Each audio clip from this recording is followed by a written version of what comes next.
Hello दोस्तों, स्वागत है आप सभी का स्टीफन क्लासेस के इस नए वीडियो में। तो आज की इस वीडियो में अपने क्लास 11th का मात्रक एवं विमाएं चैप्टर स्टार्ट कर रहे हैं। पहले की वीडियो में थोड़ी वॉइस का इशू था, इसलिए मैं इस वीडियो को दोबारा बना रहा हूं और बिल्कुल बेसिक से आपको एडवांस लेवल तक लेके जाऊंगा, जिससे कि आप जेईई और मेंस और या नीट जैसे एग्जाम में आप बहुत अच्छा स्कोर कर सकते हैं। ये बिल्कुल बेसिक वीडियो रहेगी, जिसके अंदर चैप्टर फर्स्ट का मात्रक एवं विमाएं समझेंगे और ये समझेंगे कि भौतिक राशियां कहते किसे हैं, भौतिक राशियों के कितने प्रकार होते हैं। उसके बाद हम ये पढ़ेंगे कि मात्रक पंक्तियां कितनी प्रकार की होती है और एसआई यूनिट किस प्रकार से जन्म हुआ है, उसको किस संस्था के द्वारा उस चीज को जारी किया गया था। तो भाई चलिए वीडियो शुरू करते हैं। तो सबसे पहले हमारी हेडिंग आती है भौतिक राशियां। ठीक है, सबसे पहली बात तो ये कि भौतिक राशियां जो होती है वो एक प्रकार का सिर्फ एक गुण है। वो क्या है? एक प्रकार का गुण। जैसे कि मैं आपको गुण की बात करूं, जैसे आप में से पूछूं, जैसे मैं आपसे पूछूं, जैसे मां का प्यार, दोस्ती, सुख एटसेट्रा, ये ऐसे वर्ड हैं जो आपको कभी भी पूरी फिजिक्स के अंदर कहीं भी आपको ये वर्ड कभी नहीं दिखाई देंगे। क्यों? क्योंकि ये भौतिक राशियां नहीं है। तो फिर भौतिक राशियां कहते हैं किसे है सर? भौतिक राशियों के लिए कुछ गुण है। वो गुण क्या है? देखो,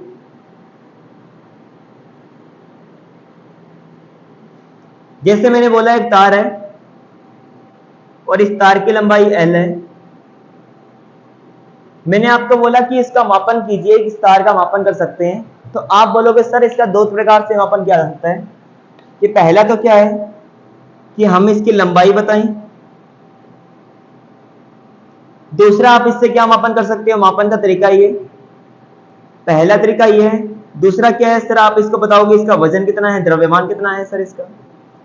तीसरा है कि आप ये बोल सकते हो कि इसके जो क्रॉस सेक्शन जो एरिया है, अनुप्रस्थ काट का क्षेत्रफल है, हम इसका क्षेत्रफल निकाल सकते हैं। तो हम इन देखते हैं कि हम कभी भी फिजिक्स पढ़ते हैं तो आपको लंबाई भी दिखाई देता है, आपको द्रव्यमान भी दिखाई देता है, आपको क्षेत्रफल भी दिखाई देता है। मतलब ये एक भौतिक राशि है। तो मेन रीजन क्या है? भौतिक राशियां उन गुणों को बोलते हैं जिनका मापन संभव हो पाता है। जिनका मापन होता है उसे क्या बोलते हैं? भौतिक राशियां कहते हैं। और ये भौतिक राशियां नहीं है क्योंकि इनका मापन संभव नहीं है। तो हम इसकी हेडिंग में, हम इसकी डेफिनेशन लिखते हैं, ऐसे गुणधर्म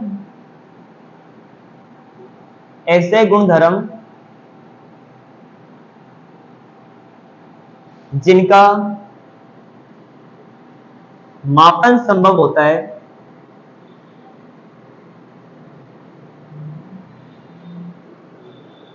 भौतिक राशियां कहलाती है। भौतिक राशियां कहलाती है।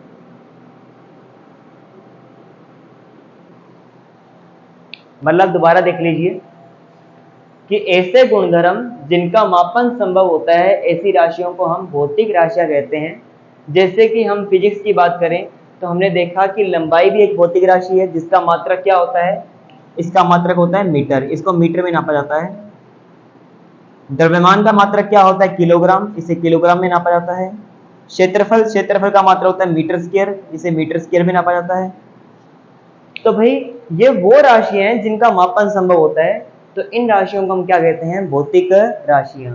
और वो ऐसे गुणधर्म जिनका मापन संभव नहीं होता है, उन्हें हम भौतिक राशियां नहीं कहते। इसलिए आपको कभी भी पूरी फिजिक्स के अंदर ना तो आपको कभी माँ का प्यार, दोस्ती, सुख, दुख, ये कभी आपको दिखाई नहीं देगा।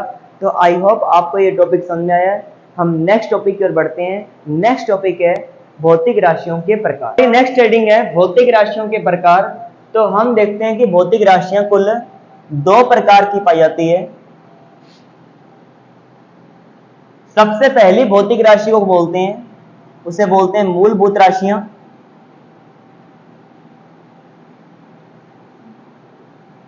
और दूसरे प्रकार की राशियों को आ जाता है व्युत्पन्न राशियां।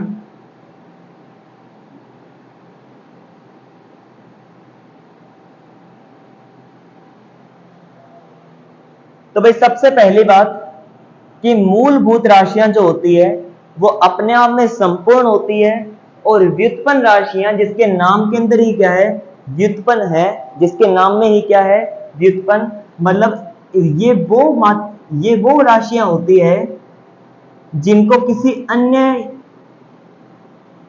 राशियों से उत्पन्न किया जाता है, उसे क्या बोलते हैं, व्युत्पन्न राशियां बोलते हैं, जिसे किसी अन्य राशियों के द्वारा उत्पत्ति की जाती है उसे बोलते हैं व्युत्पन्न राशियां।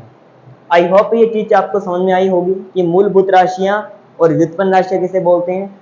व्युत्पन्न राशियां मूल भौतिक राशियों से बनी होती हैं। ये सारी की सारी किससे बनी होती हैं, मूल भौतिक राशियों से।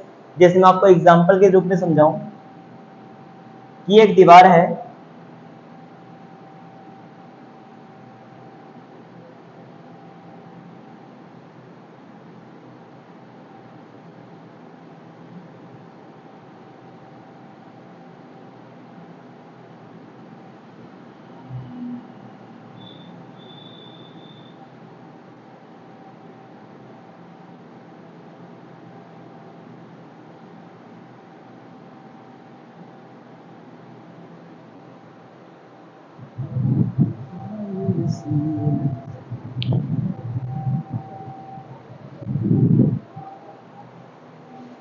तो इस दीवार के अंदर मैं आपसे ये पूछूं कि ये दीवार किस चीज से मिलकर बनी है, तो आपका जवाब होगा सर कि ये इस छोटी सी इकाई जिसे कि हम ईंट कहते हैं, ये ईंट से मिलकर बनी है।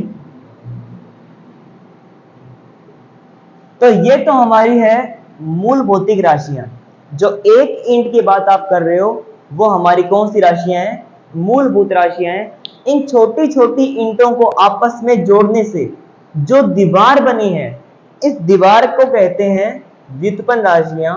इस दीवार को क्या कहते हैं हम, व्युत्पन्न राशियां कहते हैं। आई होप आपको ये टॉपिक समझ में आया होगा। इसमें कोई रॉकेट साइंस तो है नहीं कि आपको समझ में ना आया हो। ठीक है, आगे सुनो भी ध्यान से। आगे हमारा टाइप आता है कि मूलभूत राशियां कुल कितनी होती हैं।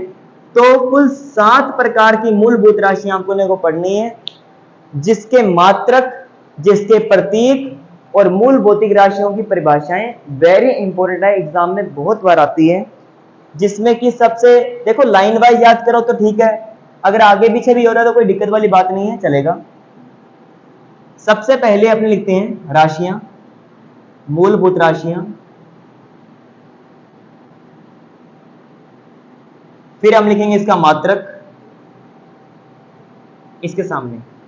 ठीक है, तो सबसे पहला टाइप हमारा आता है जिसके अंदर हमारी राशि आती है, पहला टाइप है जो है हमारा द्रव्यमान।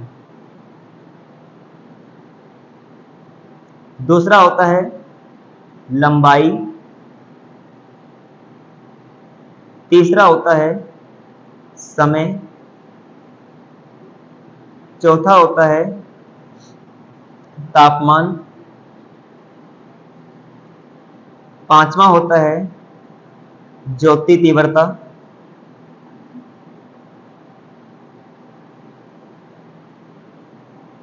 छठा होता है पदार्थ की मात्रा।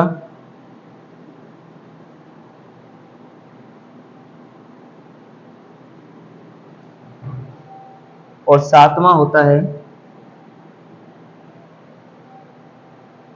विद्युत धारा।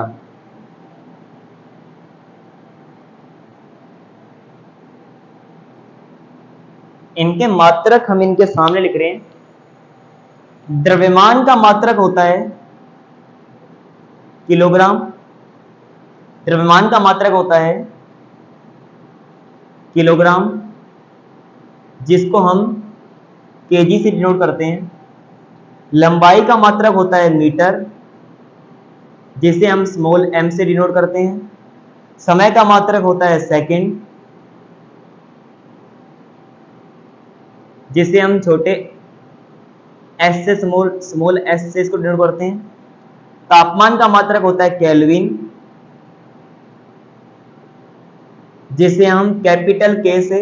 एक बात आप ध्यान रखना कि कहीं पे कैपिटल लेटर यूज करते हैं, कहीं मात्रक में अपने स्मॉल लेटर यूज करते हैं। यहाँ पे कैपिटल लेटर इसलिए यूज हुआ है क्योंकि यहाँ पे तापमान का मात्रक केल्विन है और केल्विन एक साइंटिस्ट का नाम है।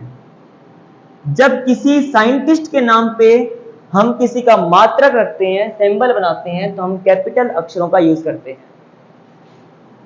इसके बाद हमारा ज्योति दिवर्ता जिसे बोलते हैं कैंडेला, जिसे हम कैपिटल सी और छोटे वाले डी से डिनोट करते हैं। ये भी एक साइंटिस्ट के नाम पे है। पदार्थ की मात्रा ये होती है मोल, जिसको अपने MOL से लिखते हैं। और विद्युत धारा इसका मात्रक होता है एम्पियर, जो आपने क्लास 10th में पढ़ा होगा, जिससे अपने A से लिखते हैं। एम्पियर एक मात्रक है जिसको इसके साइंटिस्ट के नाम पे रखा गया है, इसलिए हम कैपिटल अक्षर का यूज कर रहे हैं। इसके बाद में मैं आपसे ये पूछता हूं, ये क्वेश्चन मेरा आपसे ये है कि आपने बोला कि ये वो राशि है जो किसी अन्य राशियों पे डिपेंड नहीं करती, पर सर आपका दिमाग ये बोलेगा, आप थोड़ा सा समझ नहीं पाएंगे और शायद टीचर ये समझाते भी नहीं है कि सर हमने जो ये लास्ट वाला जो आपने लिखवाया है विद्युत धारा, इसके बारे में हमने स्टडी की हुई है क्लास 10th में कि विद्युत धारा बराबर होती है Q बटे में T, आवेश बटे में समय। सर विद्युत धारा को तो हमने और हिस्सों में तोड़ दिया, विद्युत धारा तो अन्य राशियों पे डिपेंड कर रही है, ये तो इन दोनों से मिलकर बनी है, तो आपने इसको मूलभूत राशियों के अंदर क्यों रखा है? जैसे कि इसका मात्रक होता है ये क्या होता है? ये होता है आवेश, ये होता है समय। इसको इसीलिए मूल भौतिक राशियों के अंदर रखा गया है क्योंकि आवेश को नापने वाला कोई भी, इसके मापन का कोई भी यंत्र हमारे पास आज तक नहीं बना पाए हम। आवेश को नापने वाला, आवेश का मापन करने वाला कोई भी यंत्र नहीं है, इसलिए ये Q जो है ये किसके बराबर है? I के। और विद्युत धारा को नापने वाले यंत्र का नाम हमने क्लास 10th में पढ़ा है, ये था एमीटर। तो साइंटिस्ट लोगों ने बोला कि आवेश को नहीं मापन कर, आवेश का मापन नहीं किया जा सकता, कोई बात नहीं, पर हम विद्युत धारा का मापन कर सकते हैं क्योंकि I और Q आपस में बराबर है। तो हम जो आवेश की मात्रा है वो हमारे किसके बराबर है? विद्युत धारा के। इसलिए हम मूल भौतिक राशियों के अंदर किसका नाम लिखते हैं? विद्युत धारा का। जिस दिन आवेश के मात्रक की, आवेश के मात्रक तो होता है कूलम, आवेश के यंत्र की खोज होगी जिससे इसका मापन संभव उसका, उस दिन विद्युत धारा को मूल भौतिक राशियों से हटा करके हम आवेश को पढ़ा करेंगे और आवेश का मात्रक होता है कूलम। ठीक है सर, ये तो हुई मूल भौतिक राशियों के अंदर चर्चा। अब हम बात करते हैं व्युत्पन्न राशियां। ठीक,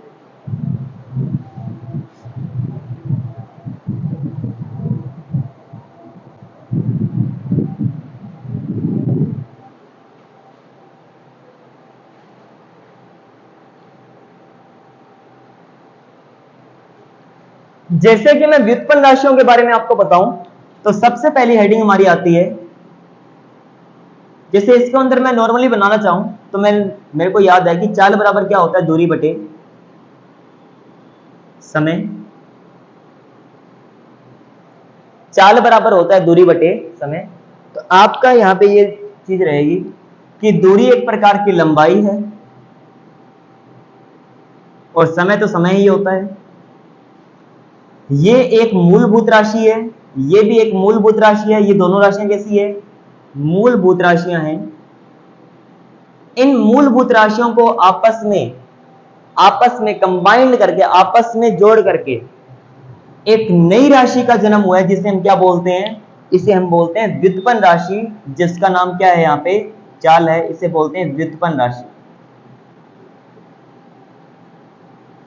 ऐसी राशि जो अन्य राशियों से उत्पत्ति होती है उसे हम व्युत्पन्न राशियां कहते हैं। आई होप आज का टॉपिक आपको समझ में आया होगा।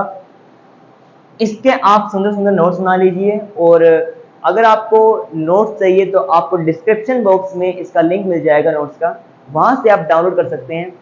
और आई होप आपको ये वीडियो आज की अच्छी लगी होगी। ठीक है, तो कमेंट करके जरूर बताइए कि आपको नेक्स्ट टॉपिक आपको क्या पढ़ाया जाए, किस टॉपिक के बारे में आपको पढ़ाया जाए, क्लास 11th का पढ़ाया जाए, क्लास 12th का पढ़ाया जाए। और आज वॉइस कैसी रही और आज वीडियो क्वालिटी कैसी है, आप इसके बारे में ज़रूर कमेंट कीजिए। मुझे थोड़ा सजेशन कीजिए कि थोड़ी वीडियो में और इम्प्रूवमेंट आ सकती है या फिर किस प्रकार कोई कमी है तो हम इसमें सुधारेंगे। तो आज के लिए इतना ही, चलती है।